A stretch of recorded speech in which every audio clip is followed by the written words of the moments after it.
Wow, look at all that gray hair. Can you believe that? It's like, it's probably as much gray as dark hair now. Oh my gosh. Life is magical, but wow, we're immortals trapped in time. Maybe trapped isn't quite the right word. But the way I see it, I call it the cube of fascination, this creation. It's like, before we enter it, I believe, it just looks like a sparkly box of interesting stuff. But once you get 2 or 3 steps in it, you're lost instantly. There's no way back out. You can't.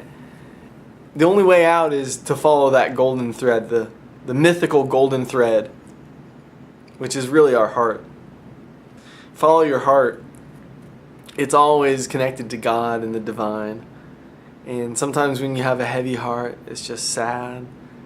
It's really a distant call. Hey, remember who you are. Remember who you are. We're just dancing on this earth. We're surrounded by people. The funny thing is, as separate as we all are from one another, we're kind of in the same boat. We're this spark of God that's wrapped up in life. Everybody has different beliefs, and not everybody would agree that we're God sparks occupied with life. But going with the Vedic and the Hindu persuasion, we're all God.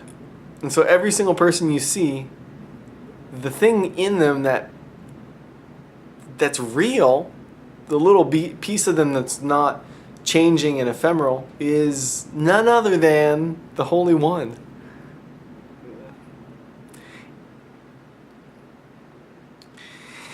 Shankaracharya, one of the great Indian teachers. Acharya means teacher, and Shankar is like Shiva, one of the great teachers of ancient India, said that, and it's echoed through the Vedas. He established Vedanta, which means the end of the Vedas. If you study the Vedas and you come to those proper conclusions, the correct conclusions, Vedanta. Shankaracharya said that no amount of actions can lead to liberation. Only right knowledge. No amount of karma, no amount of appropriate karma will lead to liberation. Only right knowledge. And what is that right knowledge? It's so simple and so profound, you could hear it 1,000,000 times and still not hear it. That's the trouble with true secrets, is that they're not secret because it's dangerous in someone's hands. They're secret because they can't be heard. What is the great secret? That you are that one true divine being. You are not the body. You are not the mind. But who are you? Who are you? The caterpillar had it right when he was asking these questions. Ramana Maharshi, they say Maharshi, but like if you looked at it, it's Maharishi. But if you say Maharishi, everybody will think you're talking about the fellow from Transcendental Meditation. But Ramana Maharshi, which is spelled Maharishi, which means great. Rishi is king. No. What's the word for king? Rishi is a sage, a saint. So Maharishi, the great sage. Ramana Maharshi, great sage of the 20th century. He would teach over and over again the one simple technique that most modern great teachers would agree with and also teach, which is that any thought you have, any conception in your mind, is attached to a reference point. I am hungry. I am thirsty. I am excited. I am lonely. The I am, the isness. his simple technique is to ask yourself, who is it that's hungry? Who is it that's excited? Who am I? And as the great sage taught, if you ask this question often enough and continually, because every thought that you can have has a foundation on the presumption that there's an I that is doing. I am being. There's this I. Who is this I? What he taught is that if you continually ask, who am I? Who is it that's hungry? Who is it that's got silver hair? Who is it that's talking to the camera?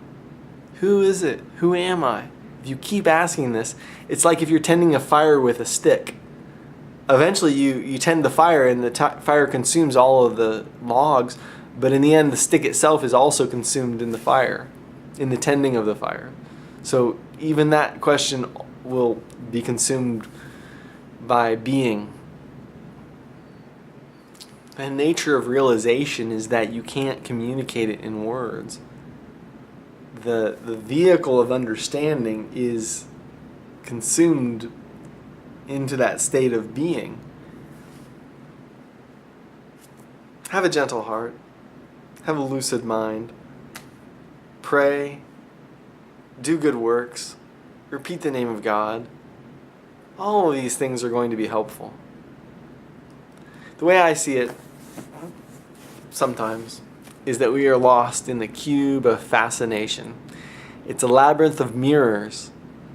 Think how many things and people there are in this great universe. Imagine if each one of those things and people and ideas was able to be centered on one point. And that one thing is all of those things. Is there 100 million people? Or is there 100 million expressions of the one person? As me as a human, I recognize the need for people, the need for companionship, the need for the other, the need for self-reference. And it seems cold and lonely to think that we are going to only be one person for all of creation, all of universe ever. It's sad and scary to think that we're all alone in the great cosmicness. That comes from the pretense of lack, the great Maya, the great illusion of separation. Well, God is not lonely. I'm speaking for God now, but the teaching is that God doesn't know lack. God doesn't know that the sorrow that we have. And yet, if God's expressing itself through us, God must know sorrow. These paradoxes cannot be resolved in a human mind. They cannot be resolved with mathematics. Either you have faith and you pursue the path, or you don't. I have faith in the sages and the ancient mystery traditions. I understand that a lot of those systems of knowledge were cobbled together from archaic superstitions. But I think beyond that, there's a subtle truth to the idea of being that has been expressed time and time again. We have Vedanta, the great sages who were able to understand the Vedas and then give it back to us. Shankaracharya, Valmiki, no. That's the guy. That's my kava dealer, Valmiki. Okay, Valmiki. Oh man, study the words, but most of all, strive for right knowledge and let your whole mind be transformed by that pretense that you are that one supreme special being. You are that one, and you are in this vehicle. This vehicle can't solve itself. It's a puzzle that can't be solved. So what do? You have right knowledge, and you step out of it, basically. You become the witness. You identify more and more as the witness. All of the thinking, all of the drives, all of the hungers, these things, these are not you. You know, everybody has had the experience of thinking things, whether in whatever way. Things that they're not things you would normally think about. I mean, I'm guessing other people have had this experience. I don't have this experience really anymore. But there was a time when I would be thinking things like just random stuff that seemed inappropriate. And I felt like, oh no, my mind thought these things. I have to deal with this. This must be me. This is an extension of me. But it's not the case, you know. The mind can be mastered. But even someone who masters the mind isn't necessarily fully awakened. You know, the mind is a tool. The ego is a tool. In my opinion, the best way to see it is that God's on an adventure, whereas the little adventurees,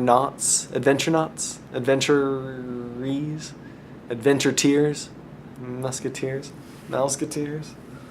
we're his little agents on the scene. And no amount of wealth or earthly treasures or pleasures mean anything to God. God's limitless.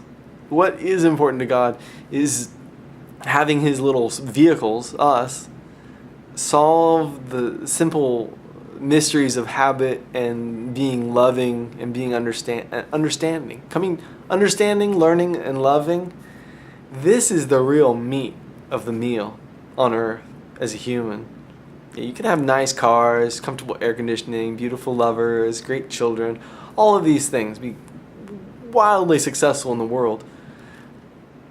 If you haven't softened your heart and learned to be subtle and in your understanding, then it's like going to a buffet and saying, "Oh my God, free soda! You can have as much as you want," and just drinking like a gallon of soda and leaving all the beautiful foods beside. You missed the point, buddy. But life is deep and mysterious. There's not one way for everybody. If you have a chance, read the Bhagavad Gita. It's Krishna talking about the 3 different paths to yoga. You have the yoga of the heart, love and devotion, the yoga of the mind, wisdom and thinking, and then yoga of the body, which is actions and skillful detachment. Skip the commentary. You get the Bhagavad Gita, don't read the commentary. You can read it next time you read through it, but just read the Bhagavad Gita. It reads easily. Any person of high school age could easily understand it. And it's profoundly life-changing. Okay. Om Shiva, Om Ram, Om Namo Narayanaya. The special someone in you, the flame of God that illuminates you, the witness that is there. All right. Yay. We're here on earth. Let's make it happen. I don't know. What's the magic answer? The mind will never have that. But the mind can be quieted, and the witness inside can have the peace that is beyond understanding. May you know that peace in this very lifetime. May you be surrounded in white light and blessed, and may you be a blessing to others. Om.